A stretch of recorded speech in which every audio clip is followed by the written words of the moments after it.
En nombre de la Federación Panamericana de Levantamiento de Pesas, les damos a todos ustedes la más cordial bienvenida. José. In behalf of the Pan American Weightlifting Federation, we welcome you, everybody. Y con este tema tan importante a los amantes del juego limpio, el seminario de antidopaje, versión en inglés. This is a really important issue for all of us, the English version of our anti-doping seminar. Espero que disfruten con la presencia de los expertos en el antidopaje en América y el mundo. Bienvenidos. I hope you will enjoy this presentation that will be including the best experts in our continent and maybe in the world. Welcome again, everybody. Thanks for joining us.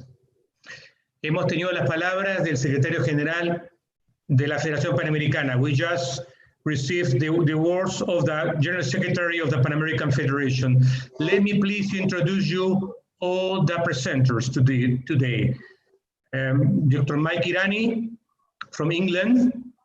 He is the president of the Anti-Doping Commission and president of the Medical Committee of the LBF. My dear friend Maria Jose Peche from WADA. She is the Director General for WADA Latam and a very close friend, always with the NOCs and national federations around the continent. We have Dr. Victor Carpio. He is president of Peru NADO, the National Anti-Doping Office, and also is the general coordinator for all the South American NADOs. We have Marcelo Muñoz, for many years, our IWF expert in charge of Latin America, and for that reason, a very old friend, always collaborating with us. So let me please give the floor to Maria Jose Peche to give us some welcome words in behalf of WADA Latam. Thank you, Maria Jose. The floor is yours. Thank you, Jose. Thank you very much for the warm welcome. Dear all, it's a pleasure to be sharing this webinar with all of you, authorities from all over Latin America. As my dear friend Jose said, I'm the director for Latin America and the Caribbean countries of the World Anti-Doping Agency. The office is based in Montevideo, Uruguay, where I am now. Very cold, so it's good to be warmed up by the presence of all of you this afternoon, and I hope you enjoy the webinar. You know that play true is our message. We are very keen on education. We are very keen in spreading the message across our sport community, and we are counting on you and your expertise, each of us in each area, to be able to work together for a better sport. Thank you very much, and I am all ears to next presentation. Thanks. Thank you, Maria Jose. My dear friend Mike, the floor is yours. Thank you very much indeed. Thank you. Good afternoon, good morning, good evening, everybody, wherever you may be. Welcome to this seminar. The title, the first slide, please, if I may. The title of this is, and you can cut out the, yes, is Together for a Clean Sport. We cannot do this, the IWF cannot do this without your help, the lifters, the coaches, the managers, the president, the chairman, everybody connected with that federation's help. So together, if you help us, we will survive. And it is a question of survival now as an Olympic sport. The next slide, please. Independence is the key. Now, independence is the key. It says, but you know, too much independence may be too dangerous as well. We were quite independent before IOC, before 2017, but then unfortunately we got a warning from the IOC that there were too many positives and we should do something about this. So we did, and we got an enormous enhancement and improvement in our anti-doping activities. The numbers that we tested, the intelligence and the different strategies we used, and the anti-doping education seminars that we held, which were different to this. This is much more intense than you probably are used to, and the changes in the rules as well. So the following year, in 2019, this is a really rapidly developing scene. You see, further developments were made, and there was cooperation with the independent testing agency, ITA. You'll hear about them more later. And the fully independent testing program was managed by the ITA. So we gave, the IWF gave the ITA the responsibility of nomination of the lifter, of the testing of the lifter, the results, and if there were positives, the sanctions to be made on their behalf. And in 2020, these further developments of cooperation with the CAS anti-doping department of fully independent arbitration procedures for all athletes, fully independent. So this was the independence that I mentioned in my title. So in the space of 2017, 2018, 2019, 2020, 3 years' time, in 3 years, huge changes have been made. The results, what happened as a consequence of what we did.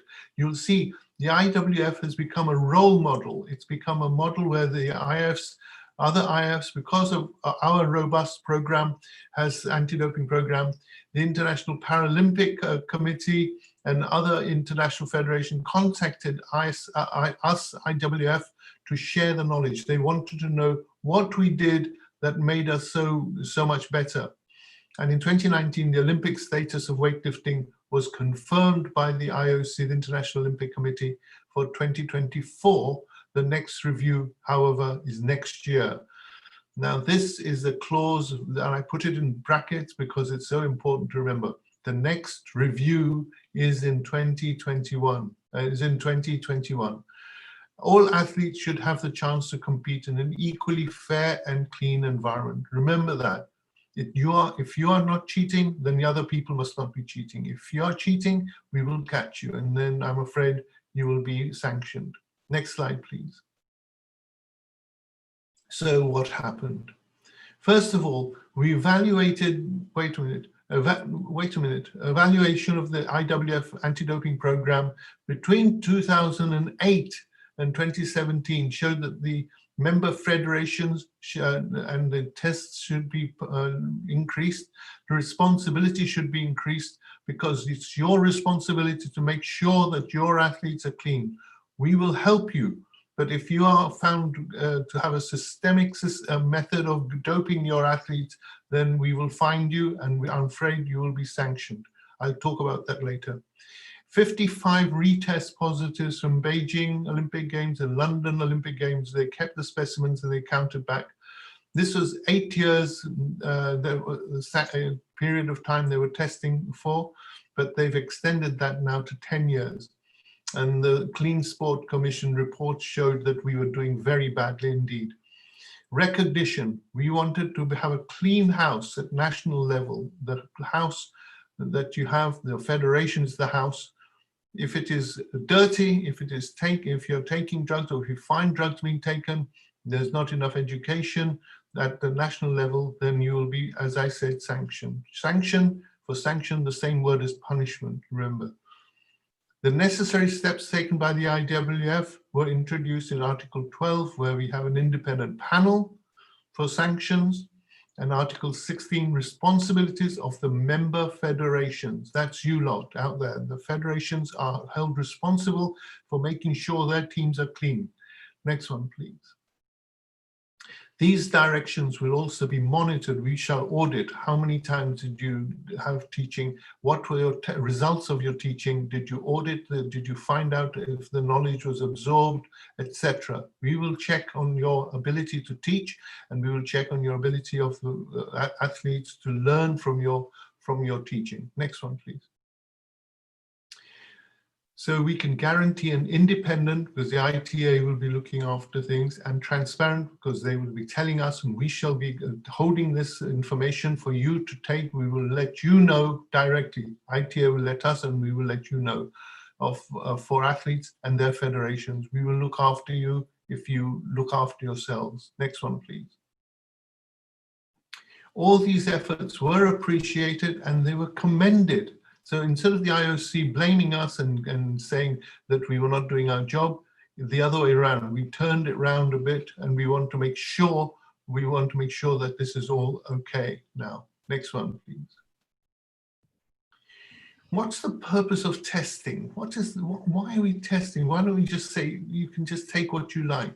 Well, let's have a look. Next one, please. Because we want to be fair. If some people are playing by the rules and some people are not, some people are saying, oh, we allow bent presses, bent elbows for press outs and so on. We allow knee touches. We allow this, we allow that. That's not fair. If everybody has to do that, and we want to catch the people who are cheating, and we want to make it fair for you and fair for them also. If you are cheating, then you should not be cheating, and we'll make it fair for them.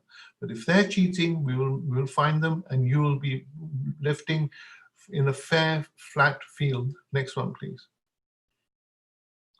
And we want to promote clean athletes. So if you're a clean athlete, you will get the profits, you will get a sponsorship, etc., etc., and you will win medals which you will keep.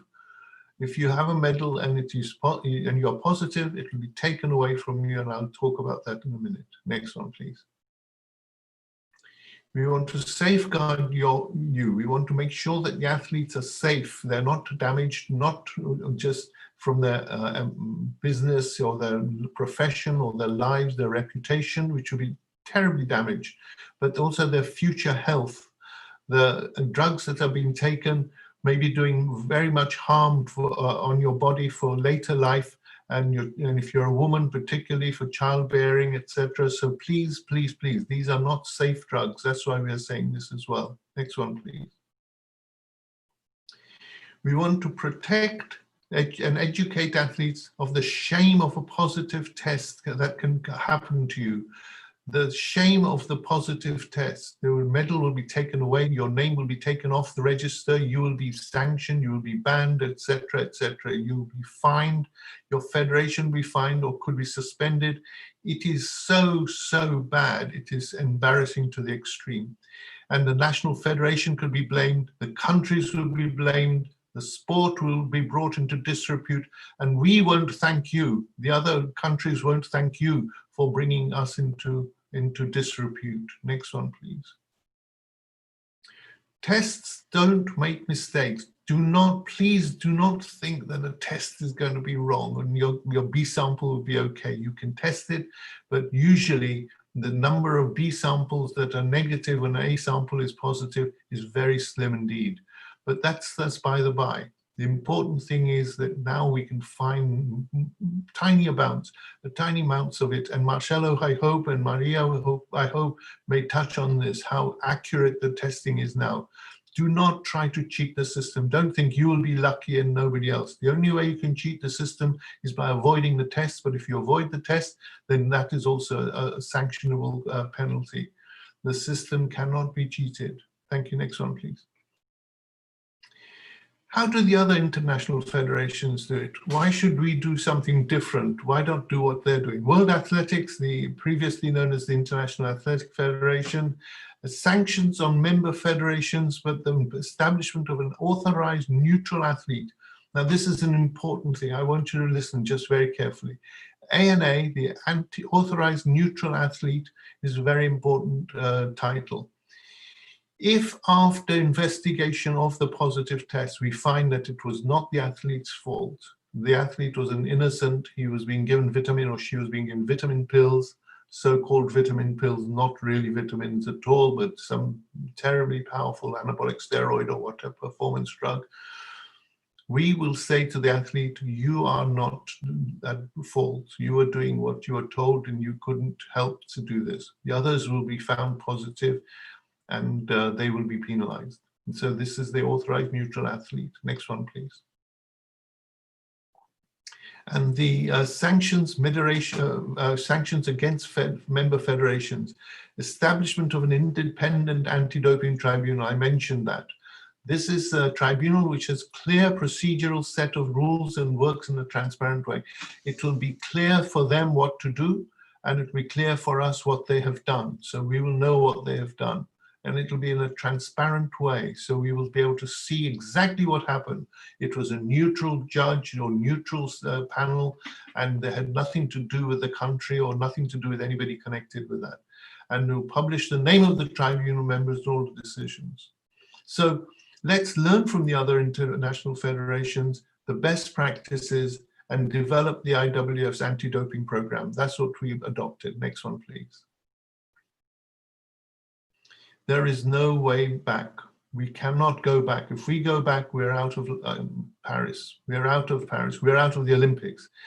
There are nearly 30 other sports trying to get into the Olympics. 30. We are just one little sport really compared to swimming or athletics or any of the other sports that we have, cycling. So we need to go forward, and we are doing that, but we cannot keep doing that without your help. We need to step it up a gear. Next one, please. We need greater independence. The IWF Executive Board has approved that in future, ITA will appoint members of the independent panel. I told you that. We have let them decide for us, because then we won't have anything to do. Nobody can say, you chose that member, you chose that member. No, the ITA will choose that member. We won't have any say in it. The ITA was also appointed to work on the terms of reference of various commissions. So we have various commissions as well, and they will be finding out what we do and what they would like us to do, including the panel with the proposal of members. The IWF will still have ownership and support to ITA. Now, this is an important line. It's the shortest line, but it's the most important one. We will still have ownership. We are spending your money. We are spending nearly, I think it's $1.5 million per year on testing. We need to know what the ITA is doing with our money, and we need to account to you. You will ask us at the Congress, what did you do with all this money? We will tell them, because we've kept fingers on the pulse of the ITA as well. Thank you. Next one, please. We ensure the protection of a clean new generation of athletes. You, the youngsters, will be the new generation of athletes, and from countries with numerous anti-doping rule violations. These are the ADRVs. Now, these are the approved athletes. The approved athletes are the ones that are clean, despite their federations being not so clean, being found positive. An approved athlete should have the chance to prove their dedication to clean sport and to compete if they have a clean record, like your steroid passport, your blood passport, etc., the whole profiling aspect of your tests that you've had done. The other thing is this very important concept that we will test for your innocence. We won't just say, if you say, oh, I didn't know I was given vitamin pills, we won't just take that. We will be doing a forensic investigation. You have committed a crime, or a crime has been committed, not you have. We will find out if you have or not.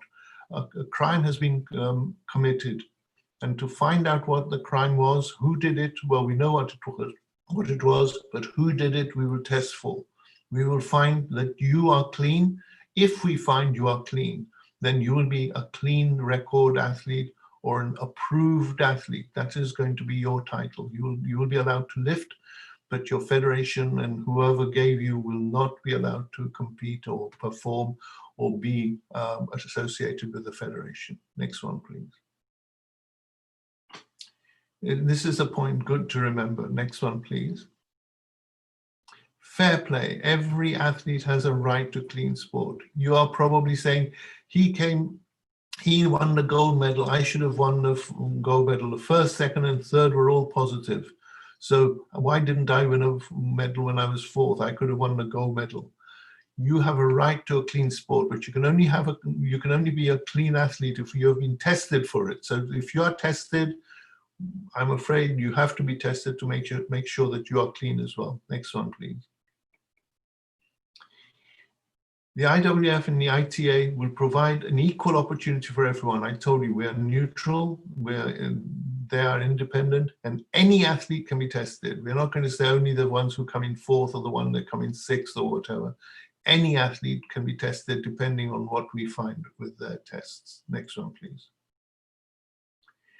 Justice and punishment.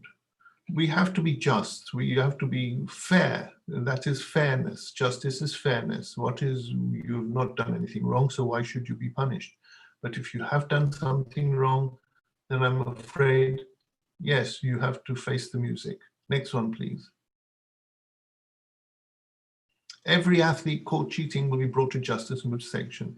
Every athlete, not just one athlete or two athletes, but every athlete who is found positive for cheating, positive, or changing something will be brought to justice and will be sanctioned.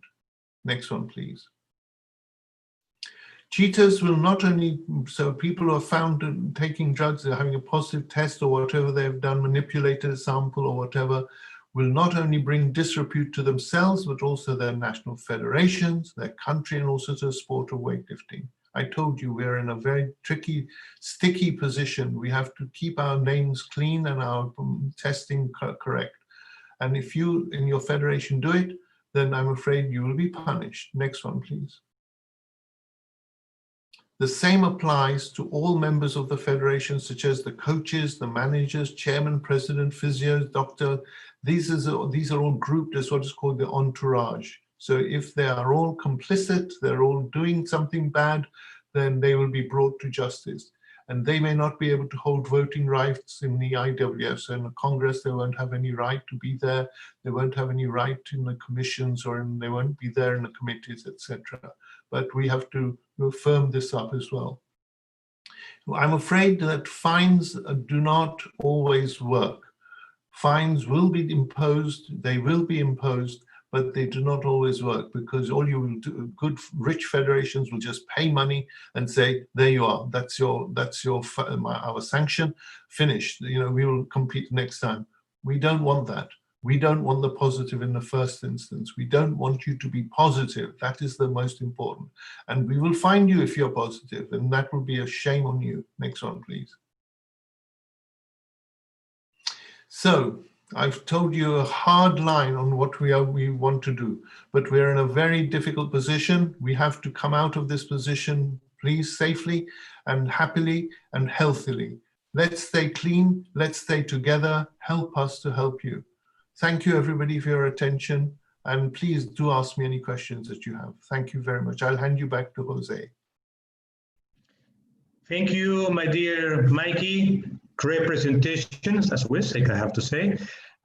Please, you can use the chat or the questions and answers system to send your questions or comments to Mike or to any other of the presenters.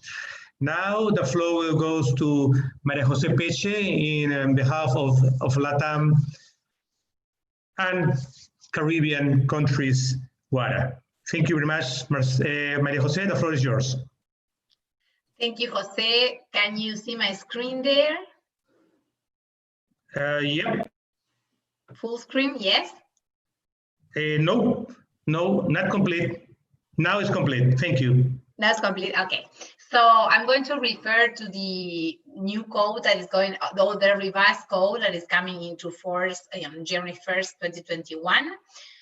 Broadly, and then I'm very open to any questions. And I like to congratulate Mike for the great presentation and complete information given to us. And I think it's very important that, you know, we keep inserting or getting better in our knowledge in different aspects of anti-doping. So here we go. So you know that the code, as I was saying, will come into force on January 1st, and you will need to have your anti-doping rules in line with the code by then. What does it mean? That all national anti-doping organizations that are called NADOs for the short term, and all international federations should change the rules and adapt them to the new legislation that is the one that the Code 2021 demands. You should, of course, after you have the rule, have anti-doping programs that are in line and follow these new rules. So apart from the code, what other things or what other documents, legal documents, are new or have changed? We have 6 standards, international standards, and now we have 2 more that are new. So since January 1st, 2020, well, 2020, yes, right, first, we're going to have 8 standards. Which one are the new standards? The International Standard for Education, the one that you can see there in pink, which is a big impact in all the education area. Before, in the code that we have now, education is referred in the Article 18 of the code. Now we have a whole document that details how education should be done by an international federation, by a confederation, by a national anti-doping organization. You also have a new standard, the one in violet, which is about results management, that deals with all the processes that an athlete goes through once you have an adverse analytical finding and until the end of the process. The decision is until the decision is given to the athlete, and the athlete has the right to appeal, the athlete has the right to have a fair hearing, etc., etc. But all the processes are detailed in that specific standard that is a new one. So those 2 are the new ones. And then you have the others that already existed, like the TUE standards, that is therapeutic use exemption. I think everyone is familiar with that. Is when an athlete needs to have or to use a prohibited substance, they need to go through a process that is detailed in that standards. You have also the privacy protection and personal information. There's a whole new, many changes on that. It's the short name is like data privacy. You have also standard on compliance, code compliance by signatories. That means what an international federation or what a national anti-doping organization or what a major event organizer, like the Olympic Games, the Pan American Games, should follow in terms of rules, and how WADA monitors that compliance. You have the laboratory standard also. That is a standard that deals with all the, once the sample has arrived to the laboratory, the accredited laboratory by WADA, how it's the process, inside the lab, what things can be done, what things cannot be done, what are the, kind of the rights of the athletes when the sample is in there in the lab. And then also it has a whole section on how a lab can be accredited and all the accreditation process. And finally, you have the testing and investigation standards that deal with all the testing process. Since the athlete is notified for a testing, notification process, all the process of the sample until the sample goes to the lab. And also investigation, which is relatively new. It's a new concept that started in 2015 in a standard, even though the code before allowed WADA to do some investigation. Because of the Russian scandal that I'm sure you're very aware, we include that, or the sport community proposed to include investigation in a standard, and we are more empowered by law to do investigation in anti-doping issues in international federations, in national anti-doping organizations, again, so that covers the world. So for all these, for the code and the international standards, we have a support program that we have called Code Implementation Support Program, and you can check that in Adele's WADA's webpage, that I will talk about it at the end of my presentation, which is an education platform. But for you to know, these are the legal documents that are new, and I'm going to refer now to the main changes that has to do with that. So basically, the code tries to focus, the new code, on prevention, because you have the enforcement, you have the detection, you have the rules, which are of the law, and you have deterrence by testing. But we want to focus on education. We want that the first contact of an athlete with anti-doping is through prevention and education, and then that it goes to all the testing and all the different areas of an anti-doping program that has to do with more high-level athletes. So we are aiming to have education at very early stages of when the athlete starts his or her career, so they know what are their rights and what are the obligations by being an athlete. In this case, an athlete of the weightlifting confederation, or by any other sport. So as I was saying, education covers it all. So what new definitions or what changes bring to us the new code? In Article 20, it talks about delegated third parties. This is an important concept because it means, for example, that a NATO or a international federation can delegate some part of the anti-doping program to a third party. For example, the sample collection process can be delegated, but it requires and it talks about exactly what is the responsibility of the institution, actually the NATO or the international federation that delegates that right to a third party. So it is very clear, and that third party has to comply with all the code and the standards, but the international federation or the confederation remains responsible for everything, even though some parts of the process can be delegated. So this is new. What else do we have? As I was saying, results management. Before, we had all that in the code, and it's still there in Article 7 of the code. But now in the code, it's a little bit shorter, the description, because we have a new international standard that is a full book and with rules and guidelines on how the results management process should be. What we mean by results management is the moment where the adverse analytical finding notification comes to the international federation or to the NATO until the process of the hearing, notification, hearing, first instance, second instance, appeals, etc., it's over. And again, lastly, what is new is, as I was saying, education, because before, and well, still now it's in Article 18 of the code, but there's only 2 or 3 lines in the code, but then we have a full document that is called International Standards for Education, which has all the requirements that a NATO program should have or an international federation program should have in education, as well as the confederations, national federations, so it applies to everyone. I think that I would like to at least mention, it's the Article 2 of the code that talks about the anti-doping rule violations. In the new code, there are some clarifications regarding some terms in the existing anti-doping rule violations. That there are 10 right now in this code anti-doping rule violations in Article 2, and now we add in the new code a new violation that is number 11, 2.11, which is about protecting the whistleblowers. So if you have some information and you want to come forward and there's someone that is holding you back or pushing you not to go and declare or speak up, this article applies to that person and it's sanctioned by the code now. In Article 10 of the code, you have all the different kinds of sanctions that can be applied when you have an anti-doping rule violation. So there are some new definitions in that. Some have been modified to provide more flexibility under specific circumstances.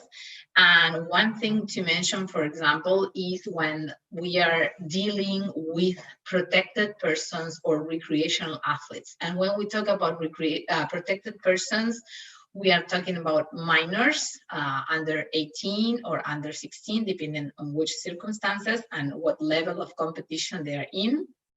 And when we talk about recreational athletes, it means that we have given now the chance to the national anti-doping federation, organizations or international federations to include in the rules those persons that are not under the federation but are part of the sport community in a country. So recreational athletes, this is especially for athletics, when, for example, there's a run, like 5K, 10K, and marathon. So something that before it used to be not under the code, and now if the NATO puts it under the code, then all the rules apply. Another important change that you need to be aware is that there will be a category in the list, in the prohibited list that you will listen later, that it talks about the substances substances of abuse. Right now you have cannabis, you have cocaine, there's some others, but the rules and the sanctions depending if the substance was consumed before, out of competition or in competition. It has different ranges of sanctions. Okay, this is the last one I want to mention about the code. It's about the independence of the national anti-doping organizations as well as the international federations in their operation decisions and activities. And basically it means that no individual who is involved in the operational decisions or activities of FANADO may at the same time be involved in the management or operations of any international federation, national federation, major event organization, National Olympic or Paralympic Committee, government or department with responsibility for sport and anti-doping. And this was done because in the past, we have seen a lot of conflict of interest between the NADOs, between governments, between national Olympic committees, international federations. So now it's mandatory, and it's in Article 20.5.1 of the new code that we need to respect this operational independence. So this is a new one, and it's going to give some work to try to comply with this one. Finally, I would like to show you 2 slides. This is the webpage we have. It's a platform, a learning platform, an education platform. It is called ADEL, and you have to register, and there are many, many courses in there. They are all free. They're in English. They're also in many other languages. For my region, which is Latin America, where 98% of the people speak Spanish, it's also a platform that has a lot of Spanish. So it's something that we use a lot. And depending on what your interest is, there are many courses that you can do. The Alpha, the one you can see on your left in the screen app, it's an athlete learning program for the health of the athletes. So this is, targeted to athletes. Then you have the Coach True, which is targeted to coaches. Those are the ones that I recommend. Then you have the Sport Physicians Toolkit that is for medical doctors, and that is, for me, those covers the main 3 areas that you have in a sport community: athlete, coaches, and doctors. And in the 3 of them, you have also, after you do the course, you can have a diploma. So I think it's very important that you try, and it doesn't matter if you're a doctor, you can also do the Coach Through, and you can do the Alpha, or if you're an athlete, you can do all the courses there that are available.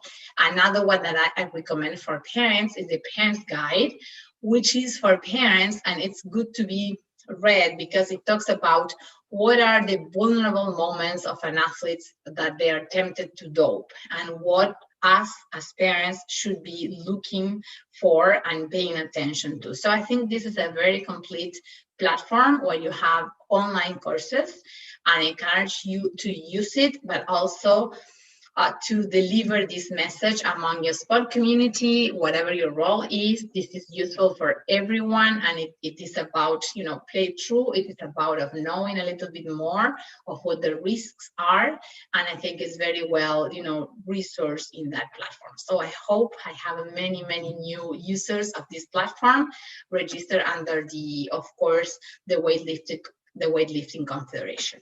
So thank you very much for your attention, and I'll be happy to take any questions whenever it's the moment to do so. Thanks. Many thanks, Maria Jose. As usual, a very good presentation, clear to everybody. So we will read later the questions and give the opportunity to our presenters to answer them. Now the floor goes to our friend Marcelo Muñoz. The floor is yours, Marcelo. Jose, thank you very much for inviting me to your exposition on IWF anti-doping event. So everybody, good morning, good evening, good afternoon, wherever you are in the world. My name is Marcelo Muñoz. I will be presenting today some few aspects about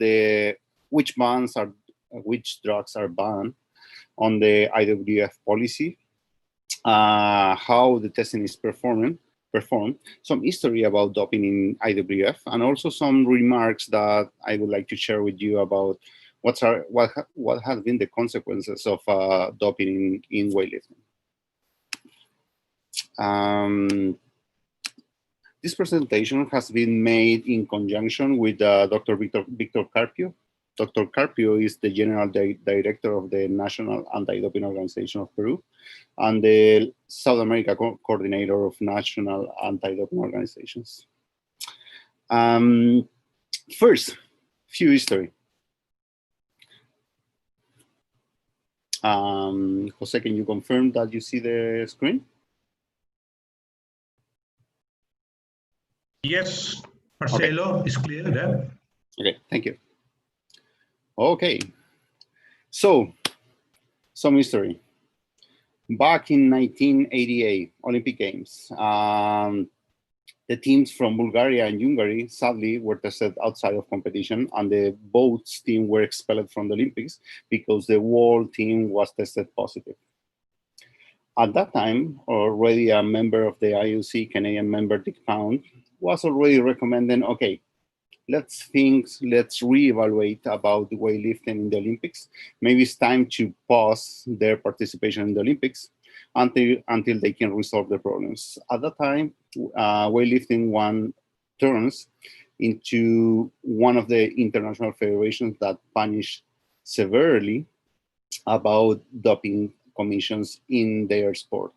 So weightlifting by that time was partially able to resolve the problem, but not fully. If we see the statistics of the Olympics up to 2010, we can see that weightlifting, sadly, is one of the top sports with positive cases in the Olympics. By 2010, 36 positive cases was because of athletes in weightlifting.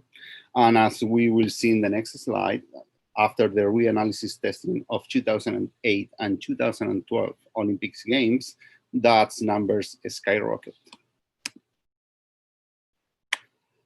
So Beijing 2008, London 2012, great Olympic Games. But in 2015, IOC decides to reanalyze samples of all the weightlifters that participates in both Olympic Games.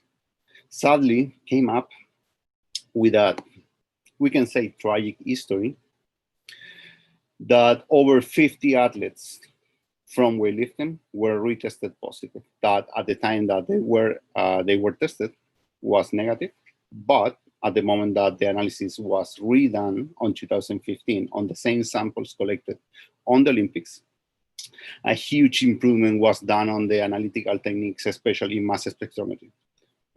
Sorry. With that, more than 50 cases, a huge scandal starts related to weightlifting and their participation in the Olympics. One of the biggest heroes of weightlifting in those times, Ilya Ilin from Kazakhstan, you can see it here down on the right. He was retested positive on both Olympics. Sadly, he was found positive, guilty of his anabolic steroid consumption, and he was withdrawn with all their medals. So at this time, IWF again realized, and also the world realized, okay, weightlifting is a problem in the Olympics. We have a drug problem with athletes, and we need to face it, and we need to resolve it. So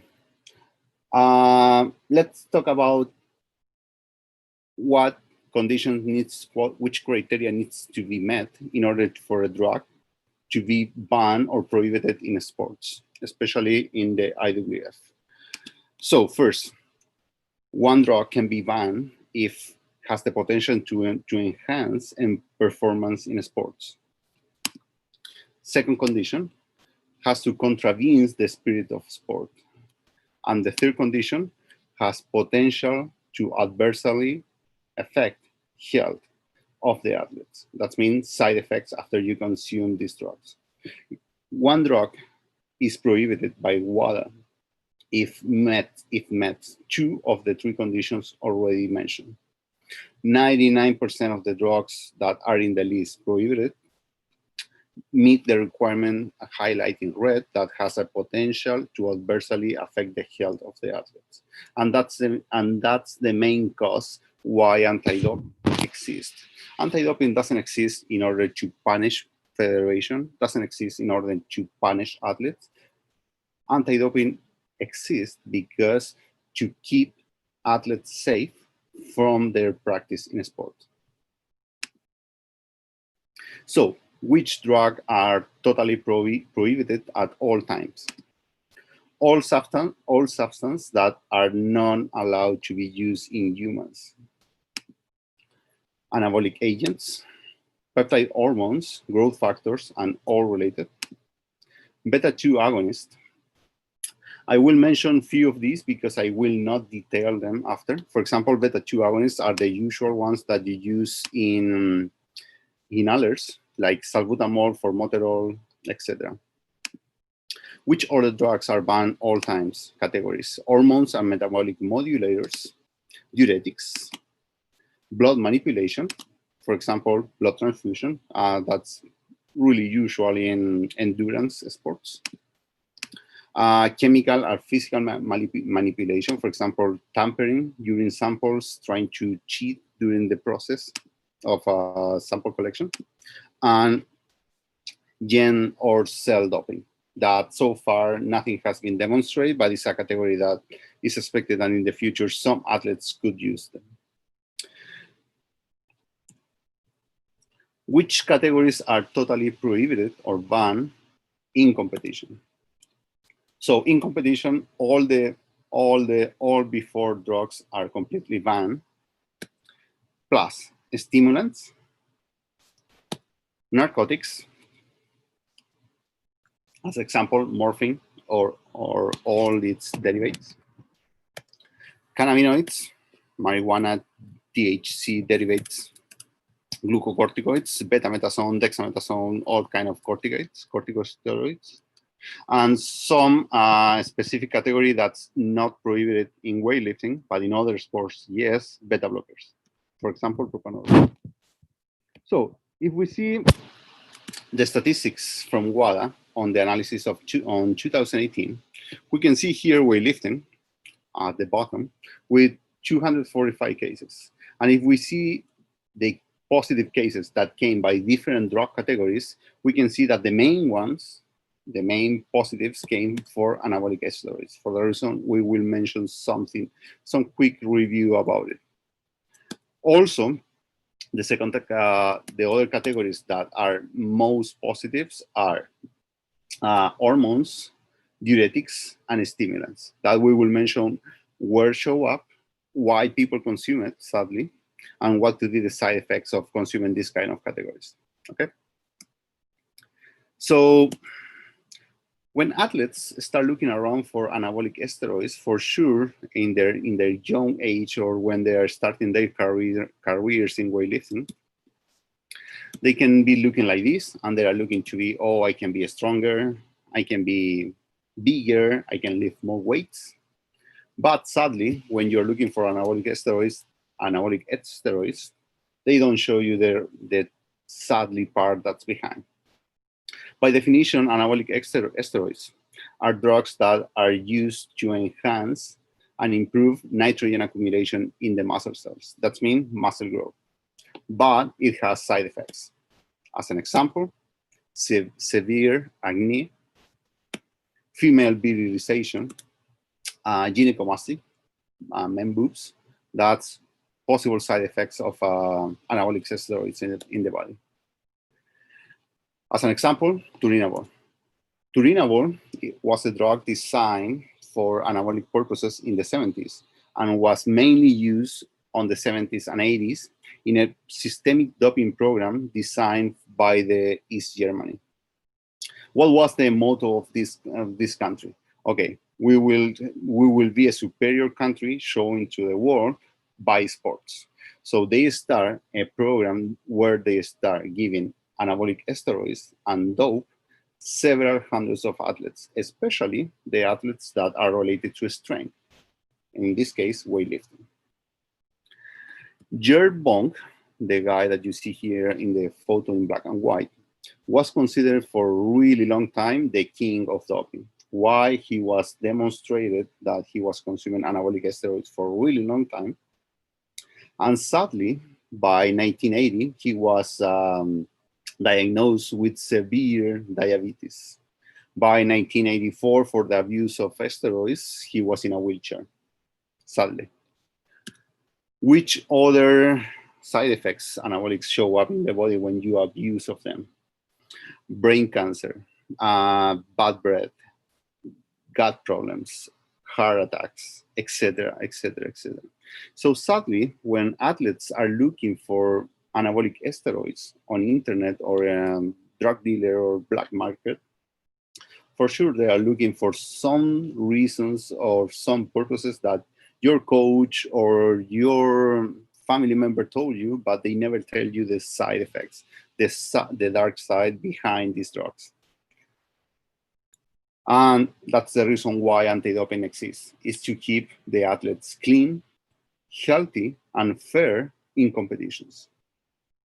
The second category that's a main problem in weightlifting is stimulants. Some stimulants that can be found in OTC prescriptions or supplements contaminations can be ephedrine, methylephedrine, pseudoephedrine, phentermine, cocaine, sibutramine, methylhexanamine. Some of them can be found in over-the-counter pills that you can buy in a pharmacy, for example, pseudoephedrine. Pseudoephedrine and all other kind of stimulants are completely forbidden in competition testing.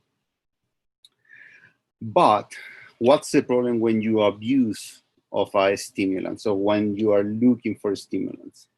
First, stimulants, by definitions, prepare you for war, for battle. Stimulants were developed on World War II in order to prepare warriors to improve their war capabilities. By the 50s, it was known that some athletes started using it for performing enhanced in sports. Sadly, when you abuse of stimulants, different problems can show up. Dizziness, hypertension, insomnia, confusion, addiction, nausea, diarrhea.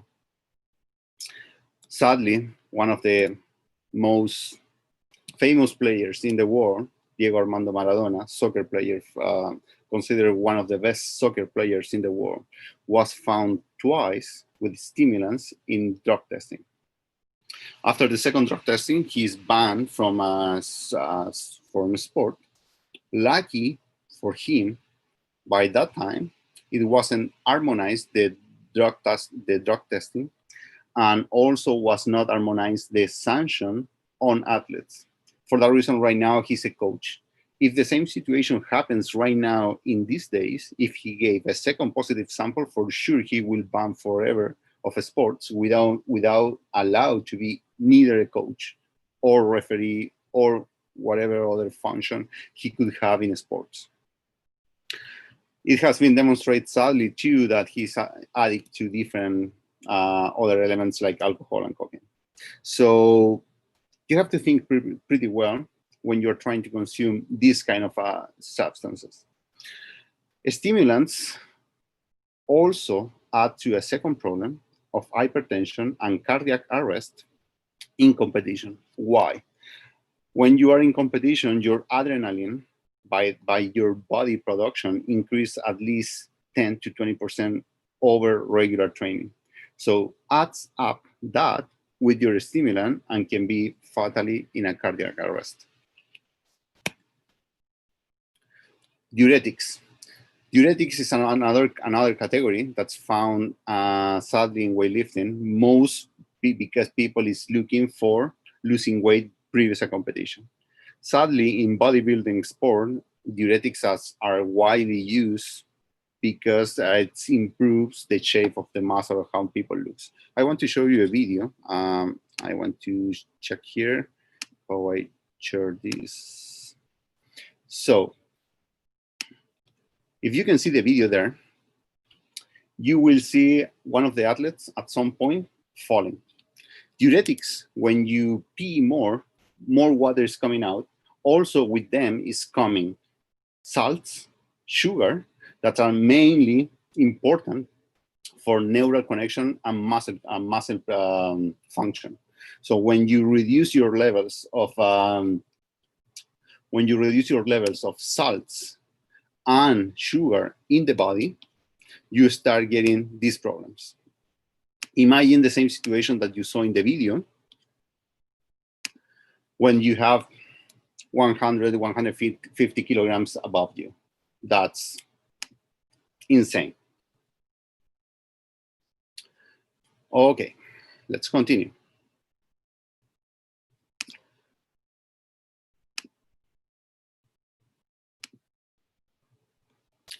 Hormones. Hormones is another category, and peptide divides modifying receptors of hormones are two categories banned by WADA. And you can find it, the most abused one in weightlifting is somatotropin or growth hormone, or also IGF-1, that stands for insulin-like growth factor. Both has the claim, when you look for them on internet, that, oh, you can improve body muscle, you can reduce lean mass, you can reduce fat mass, and it's considered for some people like, oh, this is the youth pill that will keep you young forever.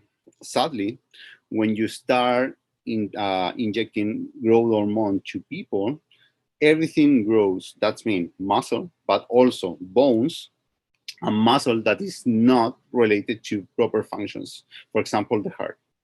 As you can see in the pictures there, when people start injecting growth hormone when they are old, fingers and bones in general stop growing longitudinal, and they start growing to the sides. That deformation is easily seen in the pictures. Also, another muscles that are not related to the ones that you want to use in weightlifting, for example, cardiac muscles start to grow, and they could be an option that the heart grow too much. That's a condition called cardiomegaly, that it can stop working suddenly and uneasily. Another categories that are including these hormones and hormone regulators are aromatase inhibitor and tamoxifen. How they work. So testosterone can be transformed into a female hormone that also can be produced in the male organs, in the male bodies, and that one can affect the cells. For example, producing gynecomastia. Aromatase inhibitors and tamoxifen inhibits these both pathways in order to increase the testosterone level in the blood. Sadly, the abuse of this drug produces cancer in long term. So, with this, I hope we have been showing that there are side effects that nobody shows you, especially in these categories that are widely abused in weightlifting. And when you are taking, or at least considering taking, drugs that are sold on the black market or by any other person that is not a doctor or is not officially prescribed, think and talk to someone that is an expert or know what they are doing. So, next category, supplements. Supplements are widely sold and used in sports, especially in weightlifting. If you ask any weightlifter, for sure they are at some point consuming or creatine or any other kind of protein shakes, or any other kind of supplements. Sadly, supplements are not a category banned on the WADA code because widely in the world, supplements is a shadow category that is hard to define by law in different countries. What I mean. So when you compare two sides between food and drugs, food, we know that is healthy, is if you eat, you grow, you eat healthy, you stay healthy. on the other side, the drugs need to be prescribed by a specialist, need to have a peer review, a science background in order to be approved, etc., etc. Sadly, supplements are in the middle. Supplements are kind of a fortified food, but without the background check that could be required for drugs. So in most of the countries, with the exception of some countries in Europe and North America, supplements are handled by law in a category that's more related to food. What means that this category is more related to food? That means that they are not mandatory forced to describe whatever is inside. Since it's not mandatory to describe what is inside the supplement, that leads to contamination. What means contamination? That the provider, the manufacturer, start adding up another components that they do not describe on the labels.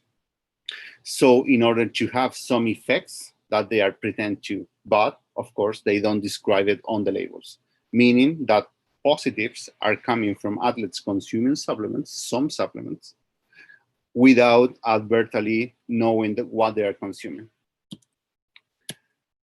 If we see on the left graph, the market of supplements are growing exponentially around the world.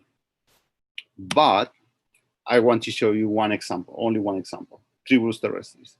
You can find, and you can ask your doctor, if Tribulus terrestris does what pretend to does. If you ask to any market manager or supplement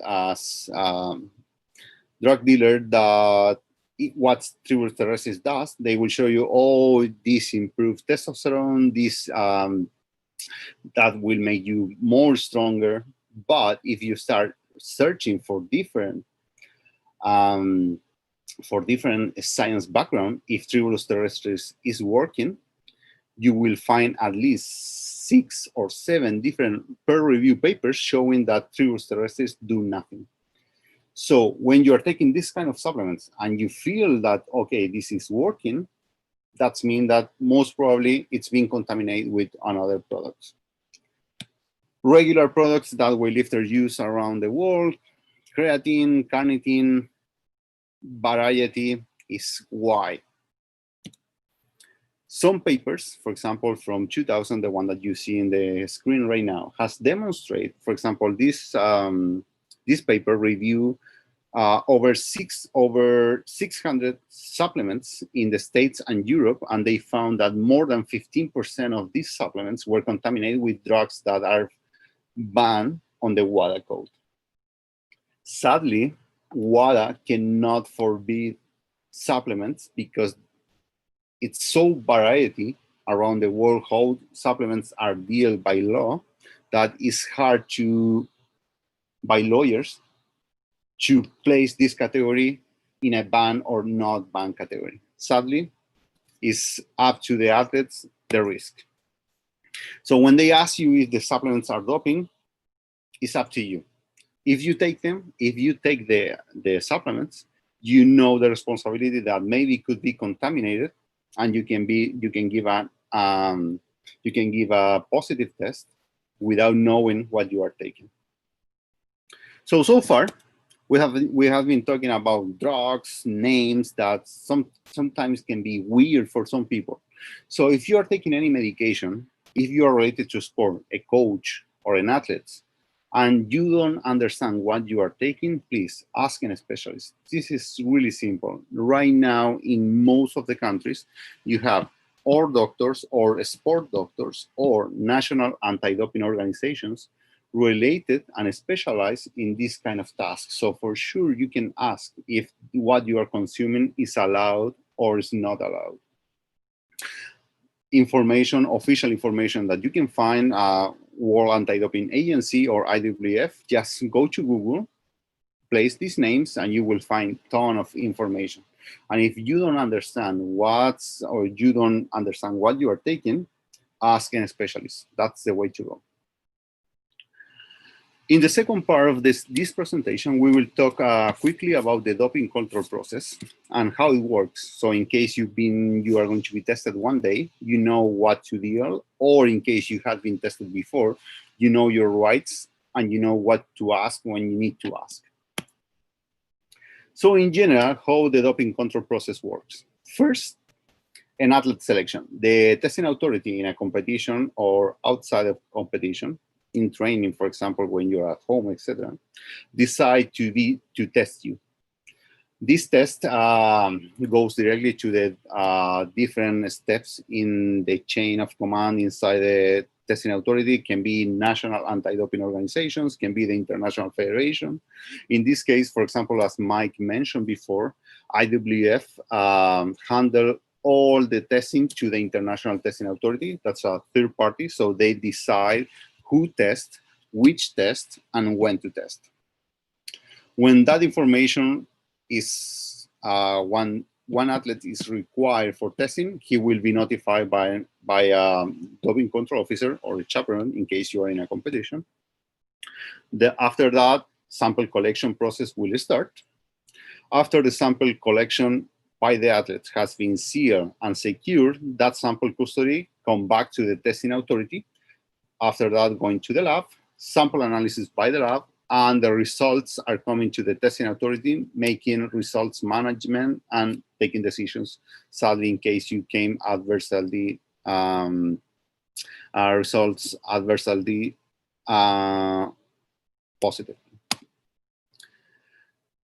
So, which athletes are selected? Any athletes under the authority of the IWF or the National Federation could be selected in or out of competition. What are the criteria to select an athlete?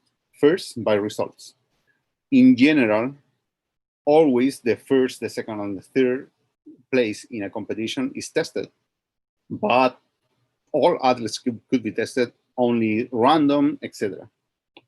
Also, the second criteria to select an athlete is random or target. What's target? We will discuss after how IWF and ITA can target some athletes and why they do it.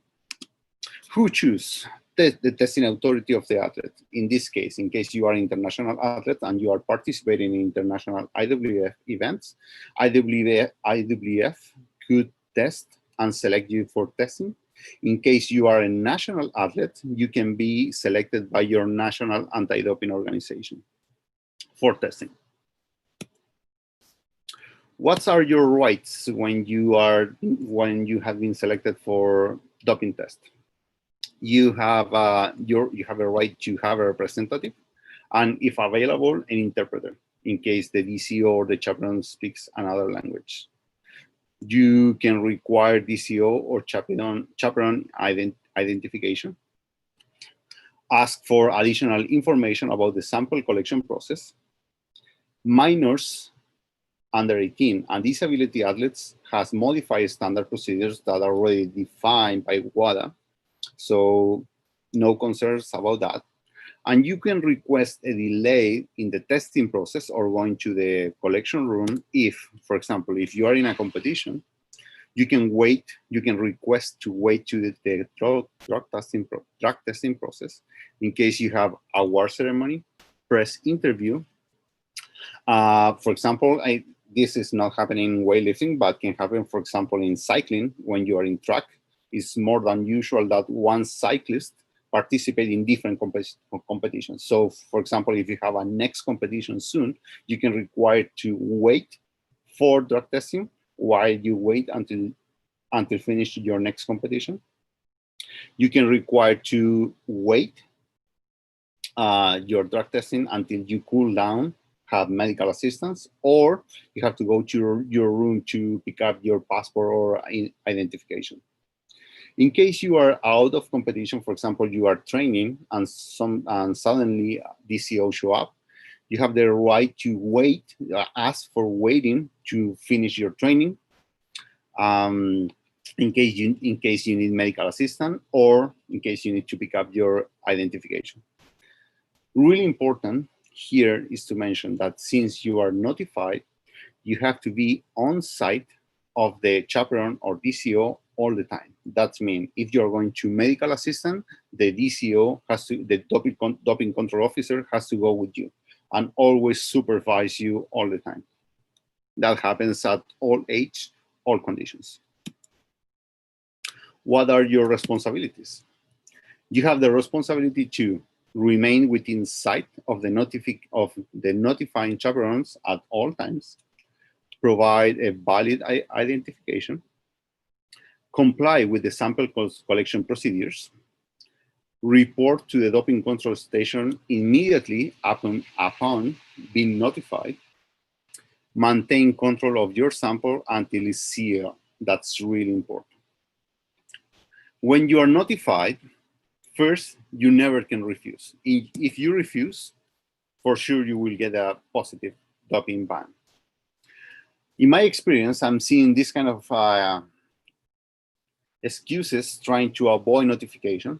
And this is really important that this cannot happen, because if you refuse, most probably you will face a positive ban after this is conducted by IWF. For example, usual excuses that I've been listening that are not allowed.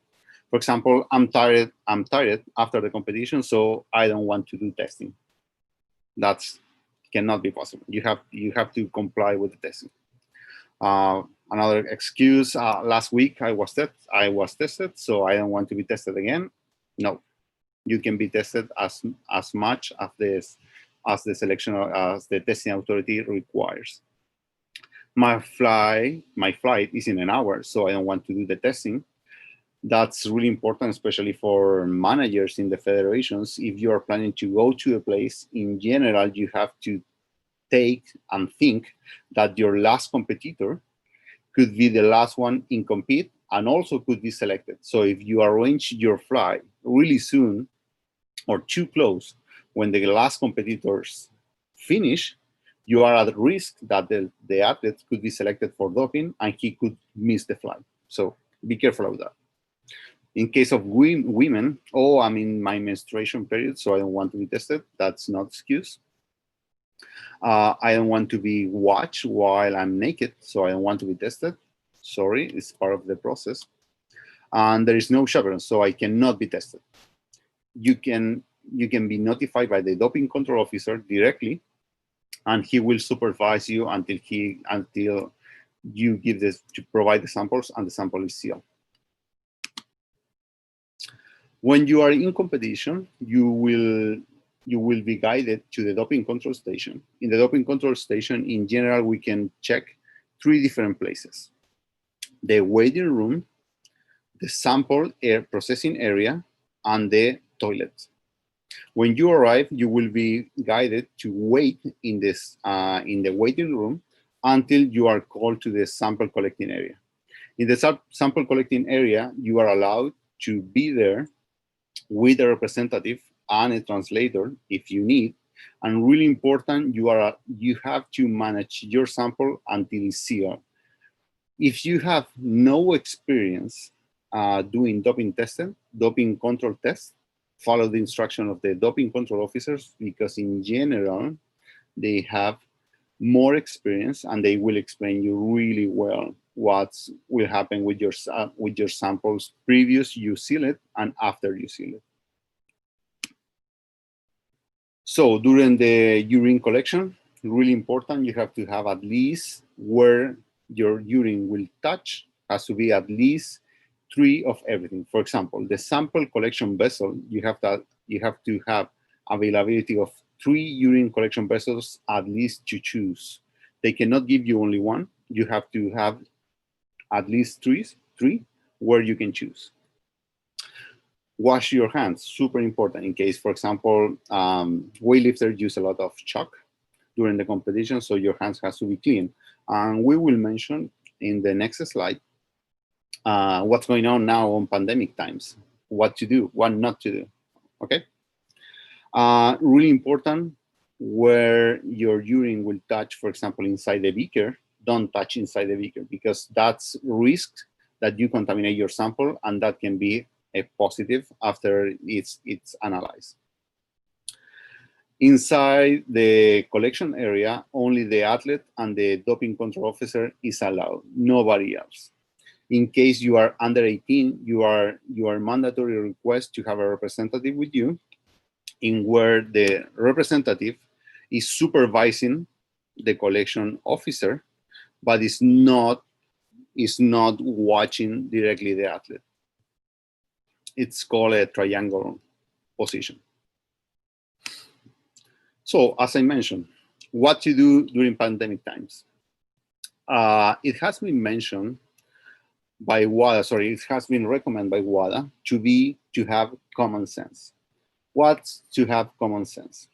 This presentation is broadcast globally, and you have to understand that every country, as you can see in the news, has different rules and laws during pandemic times. For example, there are some countries requiring mandatory masks. There are some countries not mandatory. There are some countries on lockdown. Nobody can go outside on the streets, others don't.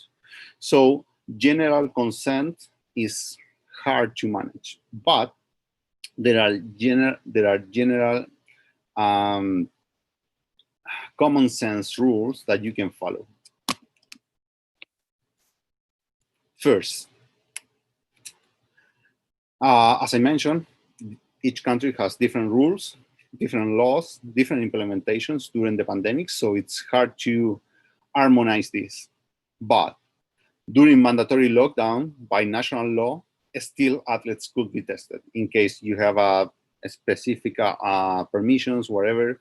So during pandemics, you have to be aware that you can be tested at all times, independent on the pandemic or the coronavirus outbreak in your local community. You can be tested.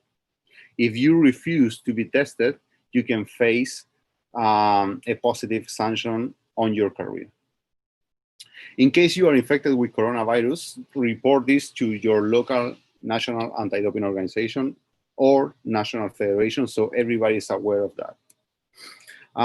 When you are being tested, follow the local instructions of the national anti-doping organization or the testing authorities, but in general, it's common sense. What everybody has been telling you in the news around the world, use protective equipment, face masks, gloves, wash your hands, hand disinfection, try to disinfect everything that's by outside. Really important, avoid touching where the urine will be. Don't touch the beakers inside because all that is clean. And the main questions, can I get tested during pandemic times? Yes. Do I need to fill whereabouts? We will mention about that. Yes. Do I need to get a therapeutic use exemption during pandemic times? Yes, still. Everything keeps normal, but in case you are tested, for sure the procedures will be slightly modified in order to keep everyone safe during the pandemic times. We will mention a little bit about the athlete biological passport that has been developed by IWF, WADA, and other signatories around the world. Athlete biological passport is a data collection of the urine physiological parameters of the athletes through different tests during the time. I will give you some examples how this works so everybody understands how this is managed. In the past, when the testosterone analysis starts, on the 80s and 90s, they developed standards that if they found you testosterone levels above 6 in the 80s, you were found positive. And if they found you testosterone levels below 6, they found you, okay, that's normal, because if we measure the total population and the total population testosterone levels are below some threshold, in this case 6. Okay, below 6, you're negative, above 6 is positive. The problem with that the variation around the world between different persons is too wide, between, in this case, particular case, 0 and 6. But it has been demonstrated through science that the particular individual variations of the testosterone levels and other physiological levels in your body doesn't vary as wide as the population levels. For example, in blue dots, you can see here on the graph, that's are the actual variation of testosterone levels when an athlete is analyzed different times. The first time that was analyzed in this case, the testosterone level was 0.89. The next time, 1.07, etc., etc., etc. So by mathematics, especially statistics, they can narrow down not 0 to 6, they can narrow down between the two red levels where your levels should vary within time. So right now, instead of following testosterone levels from 0 to 6, this is an example, right? Now they follow your own variations. So they can narrow down the levels where you can move your physiological levels. And with that, it calls athletic biological passport because each athlete after 3 tests can be easily followed with different physiological parameters in the body.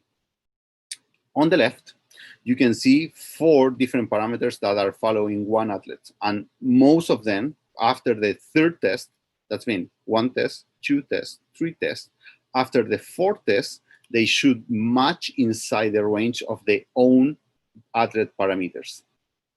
For example, see the graph on the right.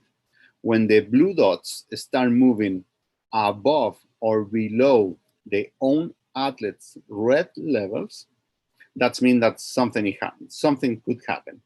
So with this, national testing authorities or international testing authorities like IWF can target more easily and more widely which athletes are banned, sorry, are using drugs in sports. So what was the traditional approach before was, okay, I test you, for example, once a month, but if you know that you have been tested approximately once a month, you know that you can dope in between those months and they will not found you. But if you follow the dynamic approach, right now with the athlete biological passport, we can test you once, we can test you twice, and if we start following your own physiological parameters, we can start testing you, and if you start failing on your parameters, that means something is happening, and that means that you are positive. So it's really important for everybody to understand that the athlete biological passport by itself doesn't prove that someone has consuming drugs, but it gives a real clear understanding to IWF, in this case ITA, that's the one that's managing the testing procedures for IWF, that someone, okay, something weird is here, so we can target this athlete more, or we can reanalyze the samples of these athletes. Let's move to another topics, whereabouts. Why whereabouts? Why some athletes need to provide some information about where they are outside the competition?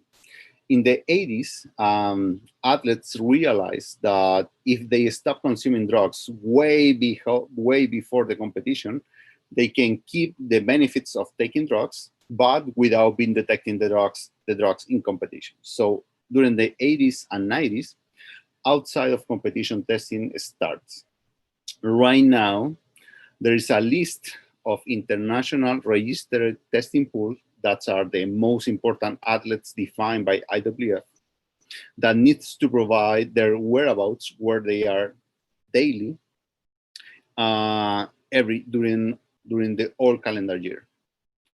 Also, athletes that will participate in IWF events that are not IRTP athletes needs to start providing their full whereabouts 2 months prior the IWF event. Or in case you will participate in a world championship, you have to provide your whereabouts 3 months ahead. Where can I do that in case you're going to participate in an IWF IWF event, you can do it by ADAMS. Your national federation needs to register you. Or I will mention about Athlete Central, that is a really easy platform app that you can use on your phone, and you can provide your whereabouts easily. In the case of IRTP athletes, that are the most important athletes defined by IWF, they have to provide whereabouts yearly, every 3 months. And those are the deadlines where they have to upload all this information. Which information they have to provide?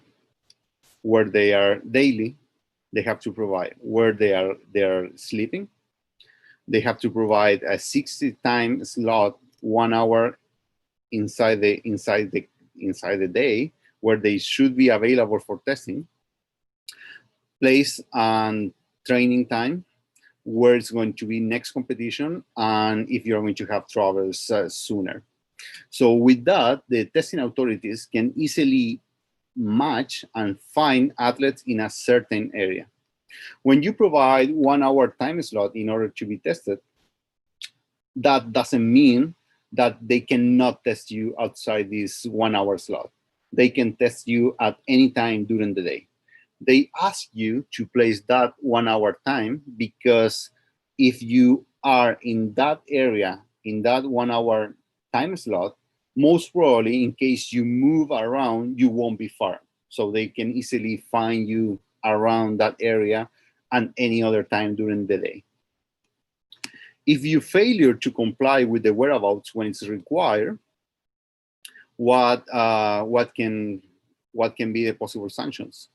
If you fail 3 times whereabouts in a period of 12 months period, that means 1 year, you can face an anti-doping violation. That means you can lose all medals and ranking that you got during that year, and you can face a possible 2-year ban of sports. In case you are retiring, you are yourself as an athlete from competitions, you must report that to IWF. And when in case you decide to back from retirement to a sport, you have to let us know, let IWF know 6 months ahead, returning to competition, so you are available for testing. In case you are coming back, when you retire, you were not an IRTP athlete. You either way, when you come back from retirement, you have to let IWF know that you are coming back, and you have to follow the 2 or 3 months rules about whereabouts submission when you are participating in an IWF event. So whereabouts summary, in case you are important athlete for IWF, you have to report every 3 months your whereabouts. In case you are going to participate in an IWF event, you have to report your whereabouts 2 months ahead, or 3 months ahead in case it's a world championship. Or if you are retiring or coming back from retirement, you have to notify IWF. And these applications I want to mention because in the past, mainly whereabouts were handled by national federation administratives. And right now you have apps, you have internet access mainly in every house around the world. So you can download this app, and in case you have to report your whereabouts, you can do it directly on your phone. What happened during pandemic times? You have to still, in case you are required, you have to still report your whereabouts wherever you are. In case, in any case, on any situation, you have to be available for testing. And the last topic I will mention will be therapeutic use exemption. Therapeutic use exemption is a one category standards developed by WADA, in where athletes are required by doctors, physicians in their local countries to use drugs that are prohibited. Always, WADA and IWF has been the main concern of the health of the athlete. So if the athlete, by any reason, needs to use a prohibited drug that is not allowed in a sport, he can require a therapeutic use exemption previous to start using the drug. So they can have a legitimate use of the drug in order to normalize their health status. This is an athlete right. You have to check if the prescribed drug is prohibited in that sport, in specific in weightlifting. This is really important. You have to require the therapeutic use exemption before you start taking the drug. If you start taking the drug and you are tested, and after that you require your TUE, it's most probably you will be sanctioned as a positive. When you require this TUE, medical doctors need to issue certificates to IWF. A committee on ITA, in this case, that's the third party that IWF commit this function, submit the evaluation, and it could be rejected or could be accepted. But in case it's rejected, you could appeal always. Also, in really specific conditions, you could require a retroactive TUE in particular cases, mainly when it's urgent situations. For example, in coronavirus cases. For example, right now, it has been proved in science that dexamethasone, that's a corticosteroid, is really useful during coronavirus infection. So, for example, if you are unaware in an emergency room and a doctor needs to prescribe you dexamethasone, he will do it because your health is more important at this time. If that happens, you can require, because this was an emergency situation, you could require a retroactive TUE at IWF after you are coming back to normal. So which conditions need to met in order to allow a TUE? There is no other treatment that could be used for the athletes, and if you don't use that drug, that deteriorate the athlete's health. Second, really important, the treatment will not produce an enhance in athletic performance of the athletes. The only purpose to use this drug is to recover to normal levels the health of the athlete. There is no other drug that could be exchanged for this treatment. And finally, the use is not a consequence of other purposes more than recover the status health of the athletes to normal. So the main question that we are in pandemic times right now, should I require a TUE for coronavirus emergency treatment in the hospital? Yes, you can. But you need, of course, the certificates, the prescriptions made by the doctors, etc., and that needs to be submitted to IWF. So with this, I want to finish, last but not least, these slides. As you can see in the images, those athletes from the 2000 and 2010s were really famous athletes in weightlifting. All of them right now are banned from weightlifting, and they were positive in the retesting of Beijing 2008 and London 2012. Which consequence bring that? Example, Lydia Valentin. Lydia Valentin was participating in the 75 kilograms category females, and is, as you can see in the right picture, in the right photo, she's not in the podium. She was finished fourth, but after the retesting of the London 2012, all the podium of the 75 kilograms category was completely found positive for anabolic steroids. So after 8 years of legal and law processing, she received the gold medal in the Spanish Olympic Committee, missing all the sponsorships, all the good things that are coming with a gold medal. That's sad. Another consequence from Canada. Christine Girard, she's from Quebec. You can see her in the third place on the right podium. And after the retesting, the first and the second place was withdraw the medals because they were found positive.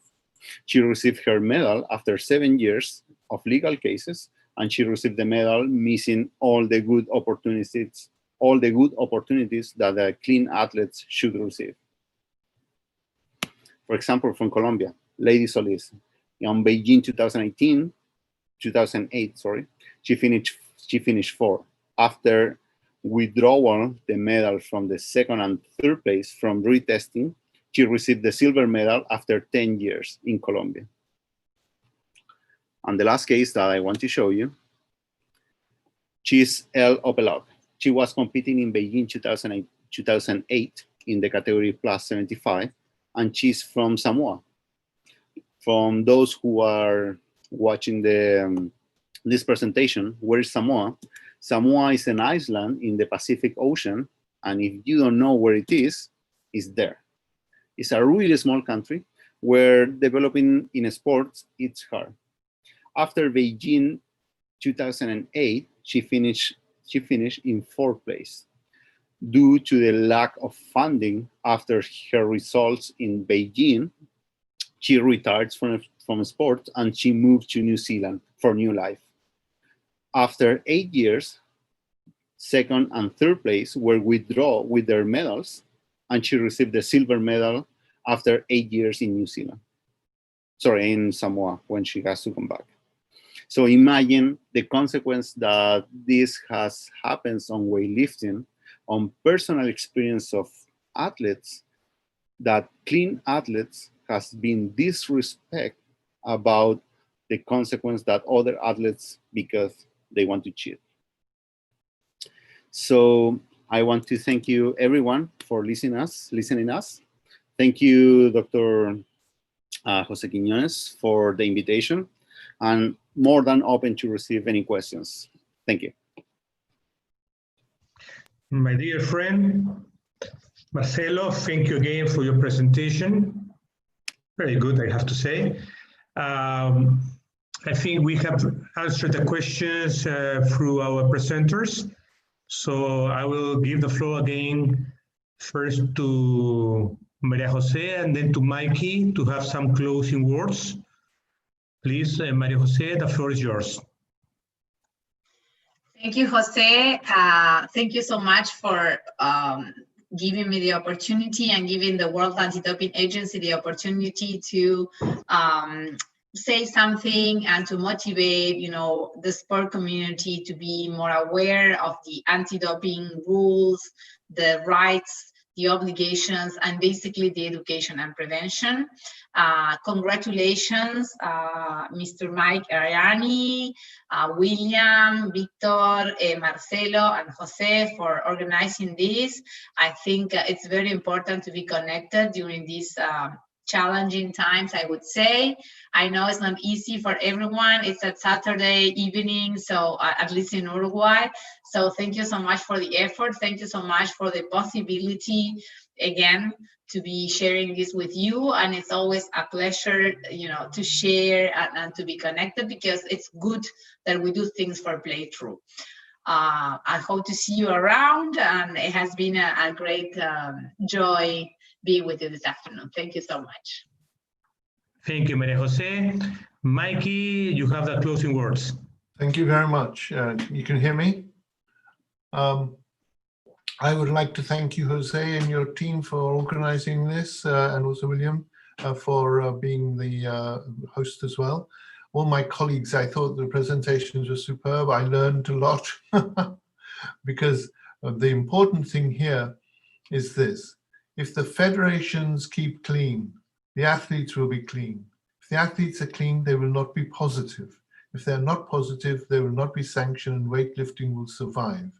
If weightlifting dies, it will be the fault of federations because they did not look after the athletes.